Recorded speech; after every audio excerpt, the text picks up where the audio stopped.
नमस्कार दोस्तों, स्वागत है आप सभी का आपके अपने यूट्यूब चैनल ऑब्जेक्टिव सेंटर पर। दोस्तों जो हम लोगों का फिटर फर्स्ट ईयर का क्लास चल रहा था, तो उसमें दोस्तों आज हम लोग पढ़ने वाले हैं चौथा चैप्टर।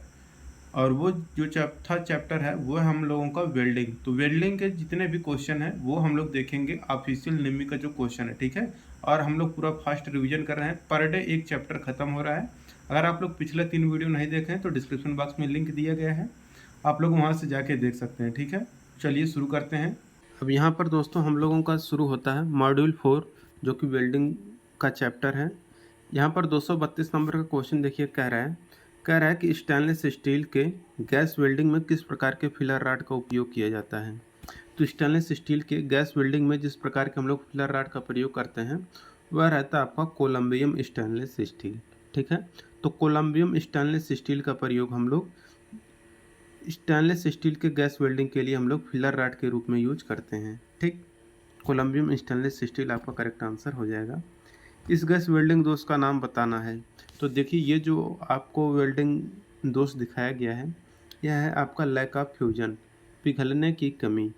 तो यानी कि ये ढंग से पिघल नहीं पाया है। देखेंगे तो यहाँ पर देखिए, अगर ये ढंग से पिघला होता तो ये और नीचे तक आया होता, ठीक है। यानी कि पूरा प्रॉपर तरीके से जो गैप है वो आपको पूरा का पूरा फिल हो जाना चाहिए था, लेकिन ये ढंग से न पिघलने के कारण ये ऊपर ही टंग है, यानी कि ये ढंग से पिघला हुआ नहीं है। अगर ढंग से पिघलता तो ये नीचे तक प्रॉपर तरीके से आके और जॉइंट और पकड़ अच्छे से बना लेता, ठीक है। यहाँ पर हो जाएगा लैक ऑफ फ्यूजन, पिघलने की कमी। 34 नंबर क्वेश्चन है, यदि नोजल मोल्टन पुल को छूता है तो क्या होगा। तो देखिए यदि नोजल मोल्टन पुल को अगर छूता है तो हो जाएगा बैक फायर। तो बैक फायर आपका करेक्ट आंसर हो जाएगा, ठीक है। 235 नंबर क्वेश्चन है कि आर्क वेल्डिंग में इस जोड़ का नाम बताना है। तो देखिए ये आर्क वेल्डिंग में ये जो आपको जो जोड़ दिखाया गया है, ये देखिए कि यहाँ पर है ये आपका half open corner joint. Corner joint कहलाता है जब आपका किनारे किनारे होता है, ठीक है।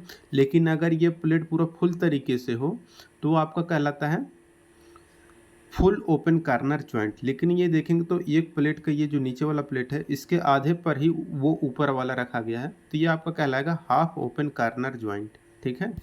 अगर यही ये जो प्लेट है ऊपर वाला अगर वो इसकी सिधाई में होता, इस वाले के सिधाई में, ठीक है, तो ये आपको हो जाता फुल ओपन कार्नर ज्वाइंट। लेकिन ये आधे में ही है तो ये हाफ ओपन कार्नर ज्वाइंट हो जाएगा।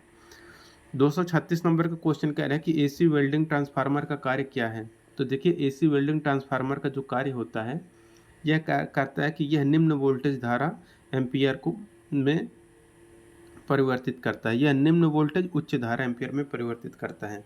अब देखिए दोस्तों एक चीज़ मैं बता दूं कि जब भी हम लोग वेल्डिंग करते हैं ना तो उसमें हम लोग जो ट्रांसफार्मर यूज करते हैं वह हमारा रहता है स्टेप डाउन ट्रांसफार्मर। तो स्टेप डाउन ट्रांसफार्मर में क्या होता है कि द्वितीयक फेरों में कुंडली की संख्या प्राथमिक कुंडली में फेरों की संख्या से अधिक होती है। तो वो आपका जो रहता है वो आपका स्टेप अप रहता है, ठीक है। और एक क्या होता है कि सेकेंडरी में आपका कम रहेगा और प्राइमरी में ज़्यादा, तो वो आपका स्टेप डाउन होता है, ठीक है। इसको याद रखना है कि वेल्डिंग ट्रांसफार्मर में हम लोग जो ट्रांसफार्मर यूज करते हैं वह स्टेप डाउन ट्रांसफार्मर होता है, ठीक है। तो स्टेप डाउन ट्रांसफार्मर हम लोग यूज करते हैं वेल्डिंग में। और इसमें क्या होती है, एक तो प्राइमरी यहाँ पर वाइंडिंग होता है, एक द्वितीयक वाइंडिंग होता है, ठीक। तो यहाँ पर स्टेप डाउन है तो द्वितीयक में क्या होता है, वाइंडिंग जो होता है ये कम रहेगा, ठीक है। फेरों की संख्या जो कम रहेगी वो कम रहेगी, प्राइमरी में फेरों की संख्या अधिक रहेगी। तो ये आपका बनता है स्टेप डाउन, ठीक है। तो प्राइमरी में फेरों की संख्या ज़्यादा, सेकेंडरी में फेरों की संख्या कम रहती है, ठीक। तो ये आपका हो जाएगा स्टेप डाउन ट्रांसफार्मर, ठीक है। और इसमें क्या होगा कि वोल्टेज निम्न हो जाता है, ठीक है। तो वोल्टेज निम्न हो जाता है और धारा उच्च हो जाती है, ठीक। 237 नंबर क्वेश्चन है कि एसी वेल्डिंग ट्रांसफार्मर का नुकसान क्या है। तो देखिए एसी वेल्डिंग ट्रांसफार्मर को जो नुकसान होता है ये है कि यह not suitable for welding non ferrous metal, अलाव धातु वेल्डिंग के लिए उपयुक्त नहीं है। ऑप्शन नंबर यहाँ पर डी करेक्ट हो जाएगा। 238 नंबर क्वेश्चन है कि विद्युत लाइनों से दूर क्षेत्र के काम में कहीं भी किस आर्क वेल्डिंग मशीन का उपयोग किया जाता है। तो देखिए विद्युत लाइनों से दूर क्षेत्र में अगर कहीं पर भी अगर आपको काम करना है आर्क वेल्डिंग मशीन के द्वारा, तो वहाँ पर दोस्तों हम लोग जो यूज करते हैं वहाँ पर इंजन जनरेटर सेट का प्रयोग हम लोग करते हैं। ऑप्शन नंबर यहाँ पर सी करेक्ट हो जाएगा। अब देखिए 239 नंबर का क्वेश्चन है, कौन सी आर्क वेल्डिंग मशीन इलेक्ट्रोड और जाब में बेहतर ऊष्मा प्रदान करती है। तो आर्क वेल्डिंग में मशीन इलेक्ट्रोड और जाब में जो बेहतर ऊष्मा प्रदान करता है वह रहता है आपका रेक्टिफायर सेट। देखिए दोस्तों, जिनको भी ये पीडीएफ डाउनलोड करना है आप लोगों को सर्च करना है आईटीआई सरकारी रिजल्ट। ये ऑफिशियल वेबसाइट आपको अपने क्रोम में ब्राउज़र में सर्च करना है। ये ऑफिशियल वेबसाइट आ जाएगा आईटीआई सरकारी रिजल्ट का। बस इस वेबसाइट पर आने के बाद देखेंगे तो यहाँ पर आपको रिसेंट अपडेट मिल जाएगा, latest job admit card, result, answer की सब कुछ मिल जाएगा। आईटीआई एग्जाम का यहाँ पर एक नीचे एक आपका अलग सेक्शन ही क्रिएट कर दिया गया है जहाँ से आप पूरा अपडेट पा सकते हैं। या फिर यहाँ पर ये 3 लाइन जो आपको दिया गया है, अब बस इस 3 लाइन पर क्लिक करिएगा। आईटीआई एग्जाम का एक सेक्शन आ जाएगा, बस इस सेक्शन पर क्लिक करेंगे तो डीजीटी के द्वारा जो भी अपडेट दिया जाता है आपको आईटीआई सरकारी रिजल्ट वेबसाइट पर मिल जाएगा। ठीक है, और यहाँ पर देखिए आपको आईटीआई का एडमिट कार्ड, रिजल्ट, आंसर की और सर्टिफिकेट डाउनलोड करने का ऑप्शन मिल जाएगा। आईटीआई का जो निम्मी का जो क्वेश्चन बैंक है ना ऑफिशियल वाला, वो आप यहाँ से डाउनलोड कर पाएंगे। हर ट्रेड का, हर ब्रांच का, हर एक चीज़ आपको यहाँ पर मिल जाएगा। और अगर आप लोगों को कोई डाउट होता है तो आप लोग आईटीआई का जो टेलीग्राम ग्रुप है आप लोग इसको ज़रूर ज्वाइन कर लीजिएगा, ताकि कोई भी अपडेट रहे, कोई भी नोटिस रहे आपको यहाँ पर मिल जाएगा। ठीक है, और एक दूसरे से आप लोग बात कर सकते हैं अगर आपके पास कोई समस्या है। तो बस आप लोगों को अगर पीडीएफ डाउनलोड करना है बस इस रेड वाले बटन पर आपको क्लिक कर देना है। तो यहाँ पर देखिए आईटीआई निम्मी क्वेश्चन बैंक पीडीएफ डाउनलोड करने का लिंक मिल जाएगा। यहाँ पर जैसे कि अगर आप लोग workshop calculation and science first year का पीडीएफ डाउनलोड करना चाहते हैं तो यहाँ पर देखिए मॉड्यूल का नाम दिया है, यहाँ पर आपका क्वेश्चन यानी कि एमसीक्यू दिया है, नीचे वीडियो का सलूशन भी दिया गया है चैप्टर वाइज। इस वीडियो वाले लिंक पर क्लिक करके अपना देख सकते हैं।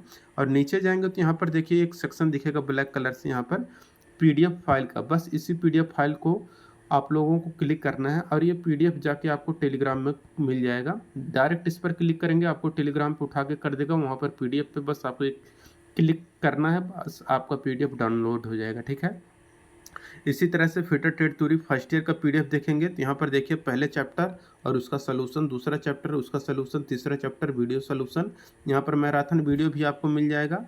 ठीक है, और यहाँ पर देखिए पीडीएफ फाइल का ऑप्शन है, इस पीडीएफ फाइल वाले ऑप्शन पर क्लिक करके आप अपना पीडीएफ भी डाउनलोड कर सकते हैं। ठीक है, इसी तरह से हर ट्रेड और ब्रांच का है तो अपने दोस्तों के साथ इसको ज़रूर शेयर करिएगा। रिजल्ट आंसर की चेक करने के लिए आईटीआई सरकारी रिजल्ट वेबसाइट को ज़रूर विजिट करें। ठीक है, तो ये हो गया दोस्तों इन सब के बारे में। अब देखिए अगला क्वेश्चन देखिए क्या कह रहा है। अगला क्वेश्चन हम लोग कहाँ पर था, तो ये हो गया 239। 240 नंबर का क्वेश्चन देखिए, यहाँ पर ये तो हो गया कौन सी आर्क वेल्डिंग मशीन इलेक्ट्रोड जो बेहतर ऊष्मा प्रदान करता है, ये तो हो गया ना 239 नंबर का क्वेश्चन, जो कि आंसर इसका था रेक्टिफायर सेट। ऑप्शन नंबर यहाँ पर एक करेक्ट हो जाएगा, रेक्टिफायर सेट। ठीक, 240 नंबर क्वेश्चन कि एसिटिलीन गैस सिलेंडर का रंग किस तरह से पेंट होता है। तो देखिए जो एसिटिलीन सिलेंडर होता है दोस्तों वह आपका होता है मैरून कलर का। ठीक है, ऑप्शन नंबर डी करेक्ट हो जाएगा।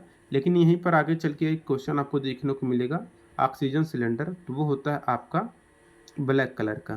तो ये रहता है आपका ऑक्सीजन सिलेंडर। ठीक है, ऑक्सीजन सिलेंडर ब्लैक कलर का होता है, एसिटिलीन सिलेंडर आपका मैरून कलर का होता है। ठीक है, अब देखिए 241 नंबर का क्वेश्चन है कि बाएं वर्ड वेल्डिंग टेक्निक में ब्लो पाइप और फिलर रॉड में कितना एंगल मेंटेन किया जाता है, कितना से कितना एंगल।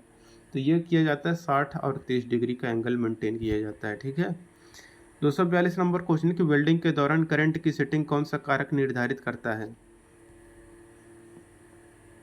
तो यह डायामीटर ऑफ इलेक्ट्रोड, इलेक्ट्रोड का व्यास वेल्डिंग के दौरान करंट की सेटिंग को निर्धारित करता है। ठीक है, अब देखिए 243 नंबर का क्वेश्चन देखिए कह रहा है कि स्टेप डाउन ट्रांसफार्मर में वेल्डिंग के लिए ओसीवी क्या है जो मुख्य आपूर्ति वोल्टेज को कम करता है। तो ये रहता है 40 और 100 वोल्ट, यहाँ पर आपका करेक्ट आंसर हो जाएगा 40 और 100 वोल्ट।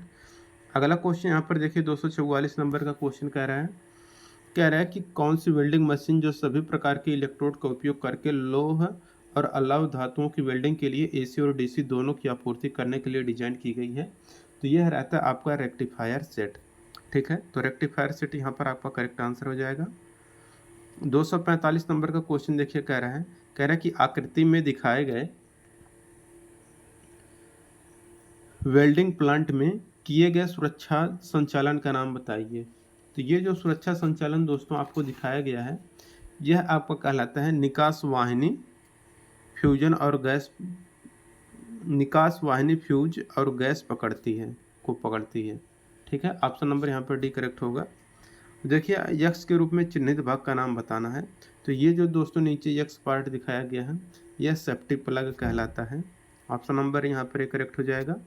अगला क्वेश्चन यहाँ पर कि वेल्ड दिशा में उत्पन्न होने वाली विकृति का नाम क्या है। तो देखिए वेल्ड दिशा में उत्पन्न होने वाली ये जो विकृति है, यह कहलाता है आपका लॉन्गिट्यूडिनल डिस्टॉर्शन, यानी कि अनुदैर्ध्य विकृति कहलाता है। तो वेल्ड दिशा में उत्पन्न होने वाली जो विकृति होती है, अनुदैर्ध्य विकृति, यह लॉन्गिट्यूडिनल डिस्टॉर्शन कहलाता है। अगला क्वेश्चन यहाँ पर 248 नंबर क्वेश्चन है कि वेल्डिंग और कटिंग ऑपरेशन के दौरान कोने में धातु के किनारे का नाम क्या है। तो वेल्डिंग और कटिंग ऑपरेशन के दौरान कोने में धातु के किनारे का जो नाम होता है वो रहता है आपका बेवल। 49 नंबर क्वेश्चन है कि आकृति में दिखाए गए वेल्डिंग दोष का नाम बताना है। तो देखिए ये जो आपको वेल्डिंग दोष दिखाया गया है, यह किस प्रकार का वेल्डिंग दोष है। तो ये है आपका अंडरकट। ठीक है, अंडरकट यानी कि यहाँ पर देख सकते हैं पूरा अंदर तक काट दिया है, तो ये अंडरकट हो जाएगा। 250 नंबर क्वेश्चन है कि रिवेटिंग करते समय सिलेंडर की चाबियों को सिलेंडर से क्यों नहीं हटाया जाता है, ताकि क्या हो कि आग लगने के मामले में इसको हम लोग जल्दी से बंद कर सकें। ठीक है, तो इसलिए वेल्डिंग करते समय सिलेंडर की चाबियों को हम लोग सिलेंडर में ही लगा छोड़ देते हैं, ताकि अगर कभी आग पकड़े तो हम लोग उसको जल्दी से आसानी से बंद कर सकें। ठीक है, 51 नंबर क्वेश्चन है कि रेगुलेटर को जोड़ने से पहले सिलेंडर वाल्व सॉकेट को कौन सी प्रक्रिया ब्लो आउट कर देती है। तो रहता है आपका क्रैकिंग। तो क्रैकिंग ऑप्शन नंबर ए यहाँ पर करेक्ट हो जाएगा। ऑक्सीजन सिलेंडर का रंग कैसा होता है, ये मैंने आपको ऑलरेडी बता ही दिया है कि ऑक्सीजन सिलेंडर का जो रंग होता है यह आपका होता है ब्लैक कलर से। एसिटिलीन सिलेंडर होता है आपका मैरून कलर का। ठीक है, तो एसिटिलीन जो होता है मैरून कलर का, ऑक्सीजन सिलेंडर होता है आपका ब्लैक कलर का। ठीक, तो ये हो गया। अब देखिए अगला क्वेश्चन क्या कह रहा है यहाँ पर 253 नंबर का क्वेश्चन कह रहे हैं यक्स के रूप में चिन्हित भाग का नाम बताना है। तो यहाँ पर जो ये यक्स पार्ट दोस्तों दर्शाया गया है, ये आपका कहलाता है ऑक्सीजन कंट्रोल वाल्व। ठीक है, ऑप्शन नंबर सी करेक्ट हो जाएगा, ऑक्सीजन कंट्रोल वाल्व। ये जो आपको पर्सनल प्रोटेक्टिव इक्विपमेंट दिखाया गया है, ये क्या है। तो देखिए जब भी आप लोग वेल्डिंग करने जाते हैं तो देखते होंगे कि वहाँ पर कुछ हानिकारक किरणें निकलती हैं वेल्डिंग करते समय, तो उसको क्या होता है, उससे हमारी आंखों पर बुरा असर पड़ता है। ठीक है, तो हम लोग क्या करते हैं अपनी आंखों की सुरक्षा के लिए या तो चश्मा पहन लेते हैं, या फिर इस तरह का जो हेलमेट रहता है यहाँ पर ये आपका ट्रांसपेरेंट शीशा लगा रहता है। ठीक है, जो कि वो हानिकारक किरणों को फिल्टर करता है। तो यहाँ तक आपको एक तो आपकी आँख पर चिंगारी नहीं आएगी, दूसरा वो जो हानिकारक किरण है वो डायरेक्ट आपकी आँख पर नहीं पड़ेंगी। और ये हाथ है, इसको हम लोग अपने हाथ से ही पकड़ के आँख के सामने या फेस के सामने कर लेते हैं वेल्डिंग करते समय। ठीक है, तो ये आपका क्या हो जाएगा, वेल्डिंग हैंड स्क्रीन आपका करेक्ट आंसर हो जाएगा, ऑप्शन नंबर सी।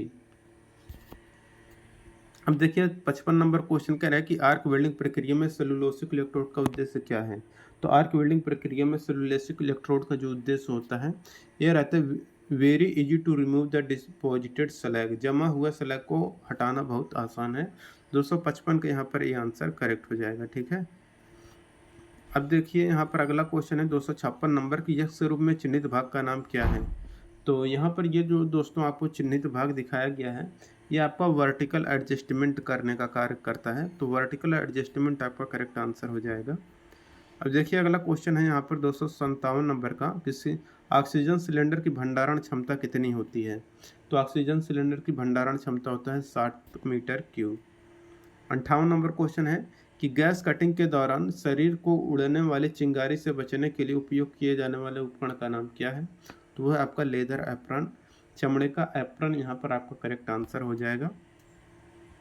अगला क्वेश्चन है कि गैस वेल्डिंग में उपयोग के बाद लौ को कैसे बुझाना चाहिए। तो देखिए गैस वेल्डिंग में उपयोग के बाद लौ को जो हम लोग बुझाते हैं वह बुझाते हैं दोस्तों हम लोग कि एसिटिलीन वाल्व को पहले और ऑक्सीजन वाल्व को बाद में बंद करके। ठीक है, तो एसिटिलीन वाल्व को पहले और ऑक्सीजन वाल्व को बाद में बंद करके। यह दोस्तों आपका निम्मी ये आंसर दिया है, ठीक है। तो यहाँ पर इसका आपका डी आंसर करेक्ट हो जाएगा कि एसिटिलीन वाल्व को पहले और ऑक्सीजन वाल्व को बाद में बंद करते हैं। ये निम्मी का दिया हुआ आंसर है, तो आप लोग इसको ज़रूर ध्यान दीजिएगा, क्योंकि अक्सर इसको लोग अलग आंसर बताते हैं, ठीक है, कि पहले ऑक्सीजन सिलेंडर को बंद करना चाहिए, बाद में एसिटिलीन सिलेंडर को, जब आप लोग कंपटीशन के एग्ज़ाम देने जाते हैं तब। लेकिन निम्मी ने यहाँ पर आंसर आपका ऑप्शन नंबर डी दिया है, तो आईटीआई के एग्ज़ाम में आपको डी ही ऑप्शन लगाना है कि पहले एसिटिलीन वाल्व को बंद किया जाएगा, बाद में ऑक्सीजन वाल्व को बंद किया जाएगा, ठीक है। डी आंसर आपका यहाँ पर करेक्ट होगा, इसको आप लोग ज़रूर याद रखिएगा। 259 का यहाँ पर आपका डी आंसर करेक्ट हो जाएगा, ठीक है।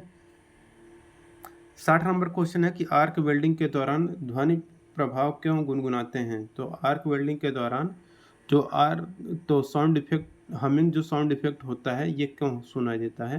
तो देखिए, आर्क वेल्डिंग के दौरान अगर आपकी आर्क लेंथ ज़्यादा है तो आपको हमिंग साउंड इफेक्ट सुनाई देगा। तो लॉन्ग आर्क लेंथ आपका करेक्ट आंसर हो जाएगा, ठीक। 261 नंबर क्वेश्चन है कि वेल्डिंग में कौन सा आंतरिक दोष नग्न आँखों के लिए अदृश्य है। यानी कि ऐसा कौन सा दोष है जिसको आप अपनी आँखों से नहीं देख सकते हैं। तो वो रहता है आपका पोरोसिटी, यानी कि सरंध्रता। यानी कि अगर कोई वेल्डिंग कर रहे हैं, अगर उसके अंदर कोई सुराख बन गया है और ऊपर से कवर है तो आपको अंदर दिखेगा नहीं, तो वही चीज़ होता है आपका पोरोसिटी, यानी कि सरंध्रता या छिद्र।